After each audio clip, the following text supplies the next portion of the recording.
Do not go gentle into that good night. Old age should burn and rave at close of day. In January 1952, two women approached Welsh poet Dylan Thomas and convinced him to record some of his poetry.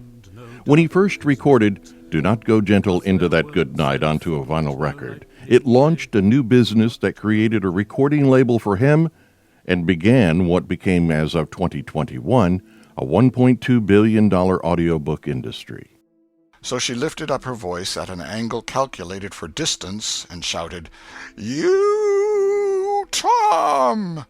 The evolution of audiobooks since that first recording has taken many forms. Those vinyl recordings were eventually replaced by cassettes, which were cast aside when compact disc took over the market, which are now being edged out of existence by streaming and other media. Streaming is possible on your phone or computer through things like the Libby app. The Libby app is the app that is produced by Overdrive. They allow you to log into your library card, that the library that your card is attached to, and then you can check out ebooks and you can check out e-audios, and you can actually read the book in the Libby app. You can actually listen to the audio in the Libby app. About 40% of all audiobook consumption occurs through public libraries, and the Public Library of Anniston and Calhoun County adds its fair share to those numbers. There's a wide selection of audiobook titles for patrons to consider on multiple media platforms. Physical, I would say over maybe 400, 500. Digitally, there's thousands. While the number obviously changes constantly, at the beginning of 2022, there were about 8,000 audiobooks to borrow and more than 700 videos on the CameliaNet alone. Mr. Sherlock Holmes, who is usually very late in the mornings, save upon those not infrequent occasions when and he was then up all there is night. the library's newest audiobook platform, Playaways, portable and totally self-contained audiobook players.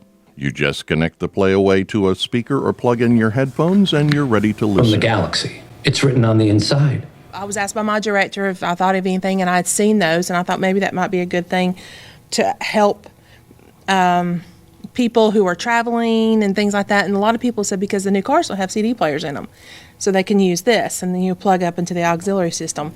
And so I suggested that. The grant was approved, so we started getting them in, I would say, September of last year. And so far, the response has been great.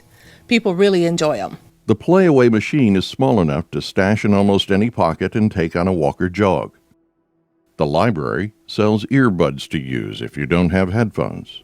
There are new titles being constantly added, often as they just hit the market. I read reviews of established reviewers, like Publishers Weekly and Kirkus Reviews. If they give a poor review because of it, how badly it's written or whatever, then I probably will not get it unless I have a lot of patrons ask for it. The audiobook library will continue to grow and change as new titles are released and as technology advances. I'm afraid that, it's a way future that it may all go to digital. But I'll still just keep ordering audios and the Playaways, and we'll probably start leaning more heavily to the Playaways instead of the compact discs. We can look at the stats in the next couple of years and see how many of the actual CDs have checked out. Audiobooks are just another example of how the Public Library of Anniston and Calhoun County is a destination beyond books.